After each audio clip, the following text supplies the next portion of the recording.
The city lights of Neo-Viridia painted the sky in a perpetual, sickly orange haze, a constant reminder of the world I'd left behind. Out here, in the secluded research outpost designated Epsilon 7, the only light came from the moon, the stars, and the cold, sterile glow of our laboratory.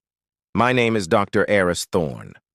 For the past 3 years, my life had been a meticulous dance of data points and genetic sequences. We were on the cusp of a breakthrough, a revolutionary gene-editing protocol designed to eradicate hereditary diseases. We called it Umbra, the Latin word for shadow, an ironic name in hindsight. Our lead geneticist, Dr. Elias Vance, was the architect of Umbra. A brilliant, obsessive man, he saw human DNA not as the blueprint of life, but as flawed code that needed debugging. He worked with a feverish intensity that was both inspiring and unsettling. He often spoke of shadows, not as an absence of light, but as a parallel dimension, a place of pure, untapped potential. Most of us dismissed it as poetic eccentricity. We were scientists, after all, grounded in the tangible. We should have listened. The incident happened on a Tuesday. I remember the incessant hum of the servers, the smell of ozone from the sequencers. Elias had isolated himself in the primary containment lab for over 48 hours, running what he called the final synthesis. He'd bypassed standard safety lockouts, something strictly forbidden. His last message to the team was a single cryptic line. "I'm about to step into the shadow and bring back the light." Then, silence, followed by a single blood-curdling scream that echoed through the facility's comms before cutting out. When security finally breached the lab doors, the scene was wrong. The room was pristine. No sign of a struggle, no broken equipment. Just a faint, dark residue on the floor near the central activation chamber, like ash or fine soot. And Elias was gone. Vanished. We searched every inch of Epsilon 7. We ran diagnostics, reviewed security footage. The footage was the most disturbing part. For a single frame, just before the power to the camera flickered, Elias wasn't alone. Standing behind him was a shape. It wasn't a person. It was a silhouette. Impossibly tall and thin, a contortion of limbs that defied anatomy. It was a void, a patch of absolute blackness that seemed to drink the light around it. Then, the feed went dead. The official report declared Elias had a psychotic break, destroyed his research, and fled into the surrounding wilderness. A convenient lie. But for those of us who remained, a chilling unease began to creep in. It started small, a fleeting movement in our peripheral vision, a tool misplaced from a locked cabinet, a feeling of being watched, even in an empty room. Dr. Lena Petrova, our chief biologist, swore she saw a tall, slender shadow flicker past the window of her living quarters on the 3rd floor. There's nothing outside that window but a 50-foot drop. The fear truly began to fester when the disappearances started. First, it was Jenkins, a night shift security guard. He vanished from his post in the main corridor. The only thing left was his radio, lying on the floor, and that same fine, dark soot. His last transmission was just static, but if you listened closely, you could hear a faint, guttural whisper underneath. It sounded like it was trying to say a word, a name. We were a handful of scientists trapped in a concrete tomb, hunted by something we couldn't see or comprehend. We began working in pairs, never walking alone. The lights stayed on, 24/7. Sleep became a luxury we couldn't afford. The shadows themselves became our enemy. Every corner, every unlit hallway, held a new terror. We started seeing it more clearly, a sliver of darkness detaching from a corner, elongating, a pair of eyes that weren't a reflection, but an absence of light, observing us from the ceiling vents. It never made a sound. It moved with a silent, predatory grace that was utterly inhuman. One night, Lena and I were analyzing the residue from Elias's lab. Under the electron microscope, it wasn't soot. It was organic. The cellular structure was unlike anything we had ever seen.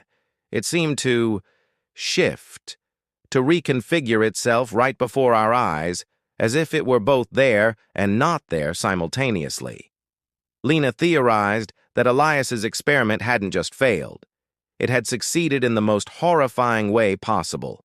He didn't open a door to another dimension. He had become the door. He had edited his own genetic code with the Umbra protocol, but instead of fixing a flaw, he had introduced a variable from elsewhere, a variable that was now tethered to our reality. The creature, the Shadow Man as we started calling it, wasn't just a monster. It was Elias, or what was left of him. As Lena explained her theory, the power to the lab suddenly cut out. We were plunged into absolute darkness, save for the emergency red lights that cast long, dancing shadows across the room. My heart hammered against my ribs. I grabbed Lena's arm. "Stay close," I whispered, my voice trembling. And then we heard it. Not a whisper this time. A sound. A wet, tearing sound coming from the far side of the lab. It was followed by a low, guttural click, like an insect's mandible.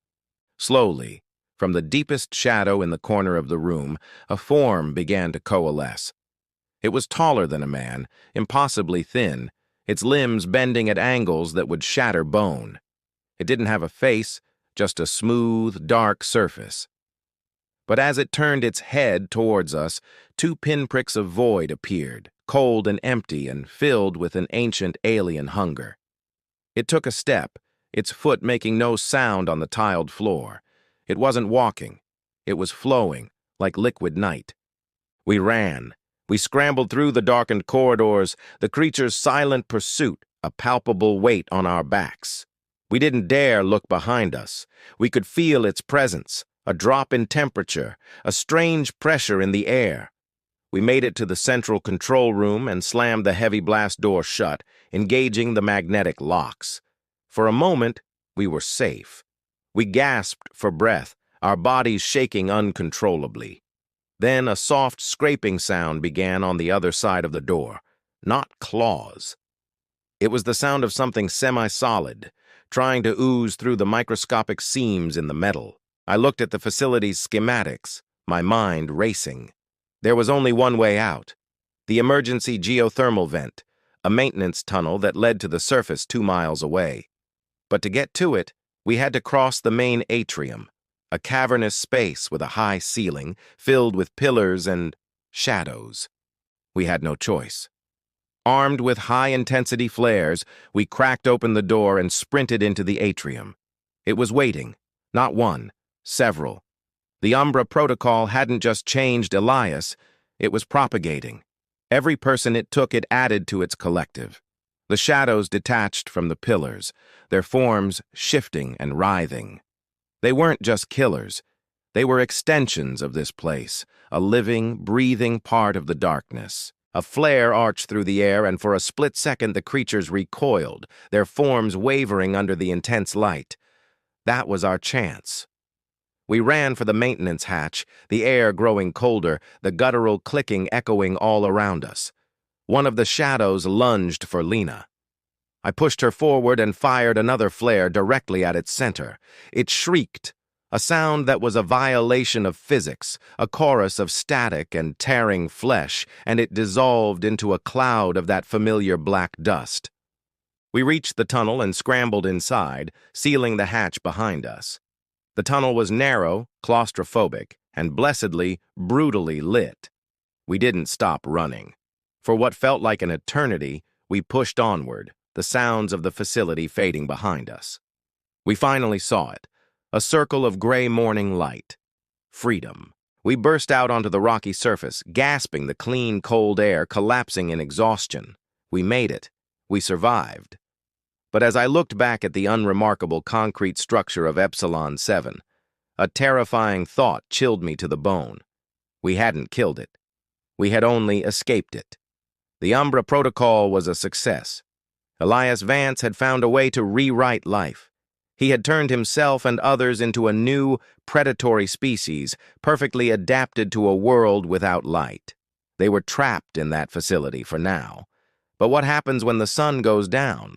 What happens when the shadows grow long and they learn to step out of their cage? We didn't stop a killer. We just ran from it. And now, every time I see a shadow flicker in the corner of my eye, I can't help but wonder, is it just a trick of the light? Or is it looking back at me? Thank you for watching. If this story sent a chill down your spine, don't forget to hit that like button, subscribe, and turn on notifications so you don't miss our next descent into the dark. Stay safe and check your shadows.